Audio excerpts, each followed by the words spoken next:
औज़ुबिल्लाहिमिनश्शैतानिर्रजीम बिस्मिल्लाहिर्रहमानिर्रहीम। प्यारे बच्चों, अस्सलाम वालेकुम वरहमतुल्लाहि वबरकातुहू। 10वीं जमात के तलबा व तालिबात के लिए और एक नया मौजू लेकर, जिसका उन्वान है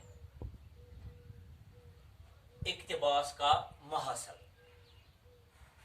यही है हमारा आज का मौजू, इक्तिबास का महासल।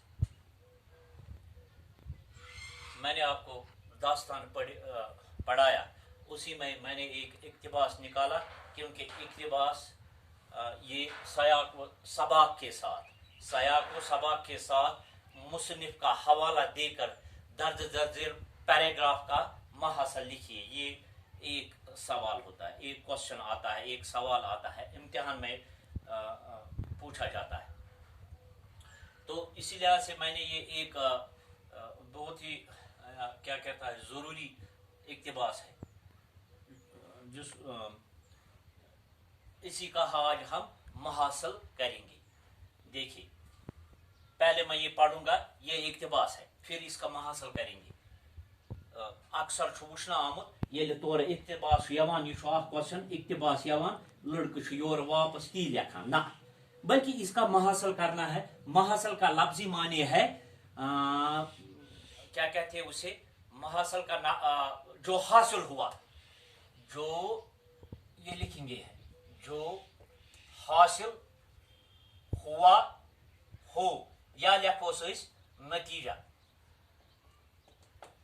ये इक्तिबास जब हम पढ़ेंगे, अत लिखन पत माने अत क्या आव हासिल, मज क्या द्राव, जो हमने ये पढ़ा है इसका मकसद क्या है, वही हमें लिखना है वापस। उसी को इक्तिबास की तशरिया, उसी को कहते हैं कि महासल। जब तलक शहजादा जो मुल्क इस तख्त व चितर का है, जो जवान है और शूर संभालने और अपना घर देखे बाले, तुम देखो यहाँ है तख्तो चितर, यहाँ तख्तो चितर। पहले मैं इसका जो वो अल्फाज है जो हमें समझने में दिक्कत होती है, यानी तख्त तो तुम्हें पता है, बादशाह, तख्त, कुर्सी। तो चितर का लफ्जी माने है चालाक, जो जवान हो और शूर संभाले और अपना घर देखे बाले। तो तुम इसकी नयाबत देखो, यहां नयाबत है, नयाबत के लफ्जी माने नायब, नयाबत के लफ्जी माने नायब, या नयाबत के लफ्जी माने है दूसरे की जगह लेना। नयाबत के लफ्जी माने है नायब या दूसरे की जगह लेना। चतर के माने है, चतर के माने है चालाक, चतर के माने है चालाक, होशियार वगैरह। हाँ, नयाबत कीजियो और सिपा व रियायत, ये गो सिपा व रियायत, फौज वगैरह को खराब न होने दीजिए। जब वो बालिग हो, उसको सब कुछ समझा बुझाकर तख्त हवाले करना। और रोशन अख्तर जो तुम्हारी बेटी है की शादी की, उसे शादी करके तुम सुल्तानत किनारा पकड़ना, किनारा पकड़ना को त्राउन। इस सुलूक से बादशाह हमारे खानदान में कायम रहेगी, कुछ खलल न आवेगा। ये कहकर आप तो जान बाहक तस्लीम हुए, तो मर गए। ये हमने पढ़ा है। अब हमें इसका क्या निकालना है, हमें इसका जो हासिल हुआ, हमें इसमें से क्या हासिल हुआ वही हमें लिखना है, या इसका नतीजा क्या है वही हमें लिखना है। उसको महसिल कहते हैं, या अच वना ऐसे सलीस करो, क्या करो, सलीस लेखन। तो देखिए, अगर हम इसका महसिल बोर्ड पर लिखेंगे, मुझे लगता है तो फिर हमें टाइम, क्योंकि टाइम जरूरी देखना पड़ता है। तो ये मैंने पढ़ा है, इसका महसिल करना है, इसका नतीजा निकालना है, उसी को सलीस कहते हैं। तो इसको इस तरह लिखेंगे, सयाक व सबाक के साथ मुसन्निफ का हवाला देकर दर्ज झेल पैराग्राफ का महासिल लिखिए।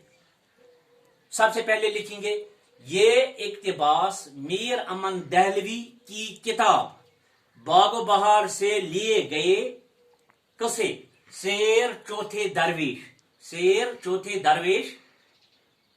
کی سیر چوتھے درویش اس طرح ہے، سیر چوتھے درویش کی، یہ برابر ہے اتنا، سیر چوتھے درویش کی سے اخذ کیا گیا ہے، لیا گیا ہے۔ اس اقتباس میں چوتھے درویش یعنی شہزادے کے والد کی